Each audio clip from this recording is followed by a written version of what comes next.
I'm sure you've heard the term sinking funds before, and if you haven't, you'll definitely learn today. Sinking funds are individual saving strategies for specific goals. Whether you're saving for that goal in a bank account, in an investment account, or a cash envelope, you're contributing to that goal's sinking fund. Sinking funds can be a great way to save for goals, save for expenses that tend to pop up on you unexpectedly, or save for things, big or small, that you want to have money for in the future. In this episode, I'm helping you get clear on leveraging sinking funds, which sinking funds you should have, and how to budget for them. Get ready to feel like a sinking fund pro. Welcome to the City Girl Savings Podcast. I'm Raya Reeves, founder and finance coach of City Girl Savings. I turned my life around with budgeting many years ago, and now I'm on a mission to help others do the same. I fully believe that you can enjoy your life on a budget, and this weekly show will focus on the intersection of money and the city girl lifestyle. Join me every week along with some special guests as I share my experiences, advice, and guidance on navigating life and money as an experience-loving millennial.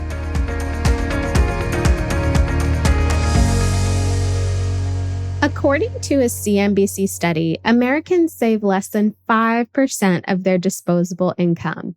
That's the income that's left over after all of their bills and responsibilities are covered. Saving less than 5% likely means your savings could be feeling a little dry. What about expenses you know are coming? Things like birthdays, Christmas, the inevitable car breakdown. That's where sinking funds can come in handy.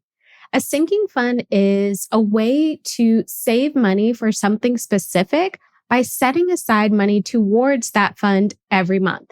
So, for example, you could have a travel sinking fund. You would contribute a specific amount of money, usually not much, towards that fund every month. So, assuming that you have a trip planned in the next 6 months, every month you would want to put a certain amount of money aside in preparation for that trip. That is your travel sinking fund. Now, there are no limits on the number of sinking funds a person can have. It really just depends on what you have available in your budget to save towards each sinking fund. I actually have clients who have 2 to 3 sinking funds, and then I have some other clients who have 10 to 15 sinking funds. So there is no one size fits all. There is no exact number that a person needs to have. It's just as long as you can manage and maintain your sinking funds, feel free to have as many as you want. So some examples of sinking funds we'll talk about a little bit later in this episode, but I will say a popular one among my clients is saving for their quarterly, semi-annual, or annual expenses. So, for example, I have a lot of clients who pay their car insurance premium every 6 months. So they have a sinking fund set up just for paying their car insurance premium. So every month they're adding their monthly amount. So come the 6-month mark, they have the full amount ready to pay for the auto insurance. So as I mentioned earlier, sinking funds can be set up in cash, in a savings account, or in an investment account. If you choose to save for your sinking funds with cash, you would technically, if you want to really figure out how to do this the right way, you would use the envelope system. So you would assign a single envelope to each fund. So one fund per envelope. Then you would label the envelopes accordingly. So whatever the fund is that you're saving for, write the name of that sinking fund on the envelope so you know exactly what you're saving towards. And then put your cash savings in that envelope every single month. Now, if you choose to save for your sinking funds in a savings account, you would set up a specific account just for that sinking fund. So just like you would have one sinking fund per envelope, you would have one sinking fund per savings account. I've talked about this on the podcast before. I think one account per goal just makes your life easier, makes things more organized, and you quickly can assess how far or close you are to reaching that goal. So I would suggest, again, naming the account after the fund. So a lot of times you can log into your bank account portal, online portal, couldn't think of the word, and change the account name. So whenever you create a new savings account, you would want to rename it to match whatever you're saving for. So whatever the sinking fund is. Then you would have your monthly allotment transferred into that account every month until you need the funds. Now, I know I say, monthly, but let's say you are paid bi-weekly and you want to have bi-weekly transfers. That's totally fine. Just keep in mind that the monthly amount, so let's say the monthly amount is 50 that you want to have contributed to that sinking fund. Every paycheck, you would put 25 so that you could have 50 for the month. So as I mentioned, you want to have one savings account per sinking fund or per goal. I want to spend a little bit more time here just so this is very clear. If you have 5 sinking fund goals, you would have 5 savings accounts, so one per goal. The more goals you have, the more savings accounts you're going to have. So I highly recommend you set those accounts up with a bank that doesn't have monthly fees or minimum balance requirements. High yield savings accounts are a great option. Ally, which is an online bank that offers high yield savings accounts, also has a feature where you can bucket out your sinking funds. So all of your money can go into your Ally savings account. And from there, you can bucket that total amount in the account into different segments. That way you can easily see how much is allocated to each bucket without technically having multiple savings accounts. So if you're the type of person who, I really don't want to have all these accounts and deal with all this, go for Ally, where you can actually have that singular savings account, but you can bucket the money in there so that you know exactly how much is allocated to each sinking fund. That is the entire purpose of my recommendation of one account per goal, right? So you can clearly, quickly, easily see where you're at in relation to that goal. If we were to dissect this even further, the reason why you wouldn't want multiple goals saved in one account, unless you can bucket it out, is purely organizational. If you have $3,000 saved in a single account, but you have 5 different goals allocated with that $3,000, how do you know how much has actually been saved for each goal, right? Like, what if you are not contributing equal amounts? What if one of your goals is due next month and the next one is due next year? How do you quickly assess, okay, I'm on track for my goals or I'm not? So muddying a big amount of money across multiple goals in one account really makes for poor organization. Now, if you choose to save for your sinking funds in an investment account, you would have your monthly allotment transferred into that account every month until you need the funds. But there are a few things that I would want you to keep in mind first. First, investing only works in your favor when you are in it for the long haul. Okay, so the only sinking funds or goals that you should be investing for should be a minimum of a few years out. Anything a year or less really should just be saved for in cash or in a savings account. Now, for me, I have a long-term goal of owning a second home in Palm Springs, and I've had this goal for a few years now. So when I first set up this goal or decided this is something that I truly want, I decided to save for it in an investment account that I transfer a specific amount of money to each month. The money that is transferred into that investment account is invested. And ideally, when I'm ready to actually make the move and purchase the home, I should have some significant returns. So another thing to keep in mind with investing is that the returns aren't guaranteed. So like I said, ideally, when I'm ready to get this second home in Palm Springs, I would hope to have significant returns, but I don't know the future. You don't know the future. We don't know. The US economy could completely crash. I'm not expecting that to happen, but my point is that nothing is guaranteed. Okay, so returns aren't guaranteed.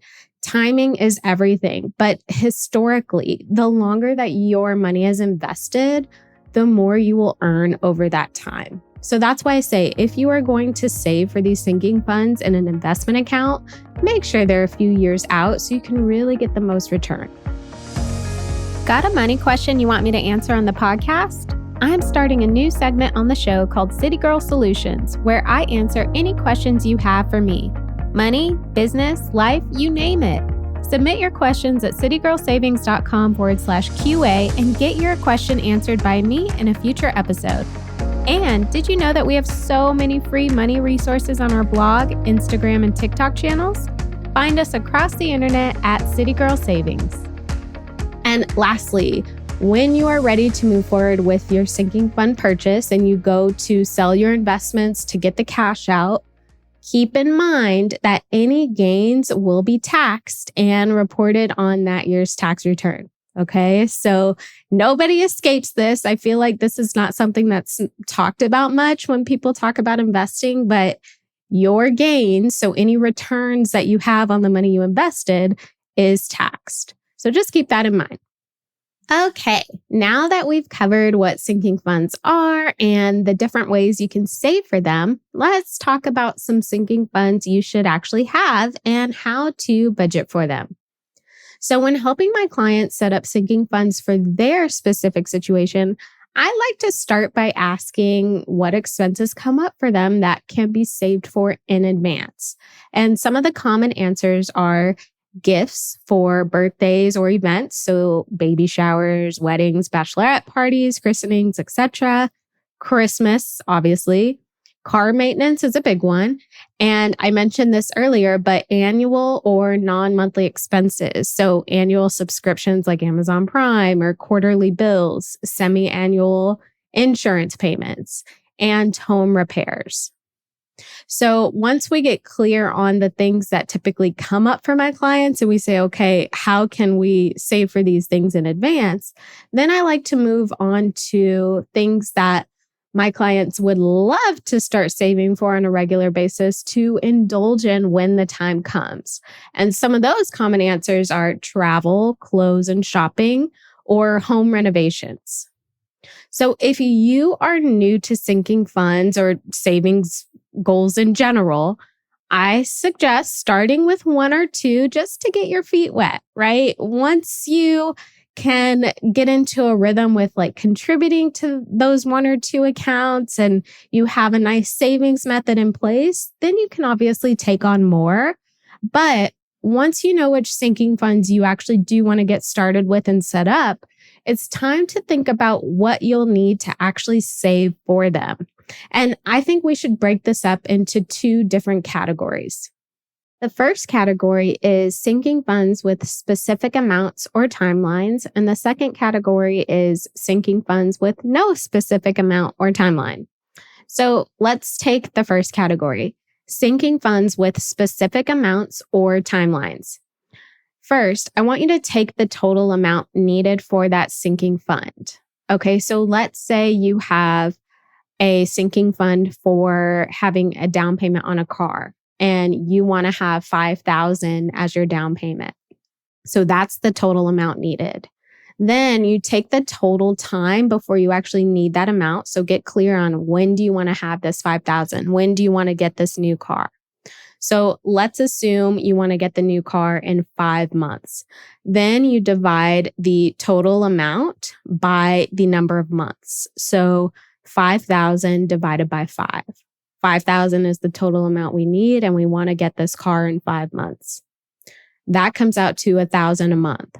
Save that amount each month until you need it. That's exactly how you work sinking funds that have specific amounts or timelines. But this is where your budget comes in handy. Saving $1,000 a month is not easy to do, right? Depending on your situation. So take a look at your budget. Review it to see if you can even afford to save what is needed to reach that sinking fund amount by the due date, okay? If it's not reasonable, you got to adjust some things. Maybe you only save $3,000, or maybe you push it out to 10 months, right? So when you know exactly how much you need to save to reach your goal, you can use your budget to reverse engineer you actually reaching that goal. So if you can't afford to save for everything all at once, do what you can. If you know you need $1,000 a month saved to have $5,000 in 5 months, but you can only save $500, do what you can. And then maybe work on cutting back certain expenses or taking on some extra income to help you reach this goal. I think the most important thing to keep in mind is that you want to focus on the most important or the time-sensitive sinking funds first. Okay, so once those are covered, then you can move on to the less important sinking funds. So it's going to take some trial and error. Please don't feel like you have to be a pro or an expert at this from the beginning, but eventually you will get into the groove with your savings. So a few things to kind of keep in mind. We have sinking funds with specific amounts or timelines, and then we have sinking funds with no specific amount or timeline. Typically, the sinking funds that don't really have a specific amount or a timeline, those are like nice to have sinking funds. So they get whatever's left after you have allocated funds to the sinking funds that have specific amounts or timelines. And let me just say, saving $5 a month is better than nothing. So please, please, please don't feel bad if you can't afford to save much every month. The consistency is much more important than the amount. Okay, before we wrap, I want to just give you some tips and tricks for adjusting your budget to help you save more towards your sinking funds. So I have a few questions that you can ask yourself, and maybe this will help. The first question is, can you reduce your fun or discretionary spending amount? I'm sure you've heard this before in the podcast. This is always my go-to, right? Where can you cut back? And typically discretionary areas are those places so that you can save a little more. Now, I'm not saying completely cut out. I don't believe in that. But where can you reduce a little bit so that you can put more towards your sinking funds? Can you spend a little less on gas or groceries every week? If you spend $100 a week on groceries, but you can get that down to $75 a week, that will add up to an extra $100 that can be saved towards your sinking funds. Can you get rid of a bill or subscription you don't really use? Can you work a few extra hours each month? These are just some questions to get you going, but remember, any extra savings is better than none at all. So the great thing about sinking funds is that you can set them up at any time. You'll need to make sure you are familiar with your budget, making sure you pay special attention to how your income should be allocated month over month. And when you know that you have income that can be allocated to your sinking funds, you can set them up successfully. So what's your next step? Well, if you don't have sinking funds set up, let's go ahead and get one set up this week. Make it a priority, add it to your to-do list, get it done. If you already have sinking funds set up, maybe reassess and make any adjustments that you need to so that you can reach those goals. Now, before I let you go, did you know that I create budget plans for clients and I offer one-on-one money coaching? I coach my clients through the habits, routines, and the mindset they need to set a budget and stick to it. You can learn more by checking out citygirlsavings.com and clicking the financial coaching page under Work with Raya. I will see you soon. Thank you so much for tuning in to City Girl Savings today. I hope you feel empowered and inspired to master your money as you make your way to your dream life. Make sure you subscribe so you're the first to know when a new episode comes out. I truly value your thoughts and feedback, so please leave a review and let me know how this podcast has impacted you. Can't wait to chat soon and make it a great day.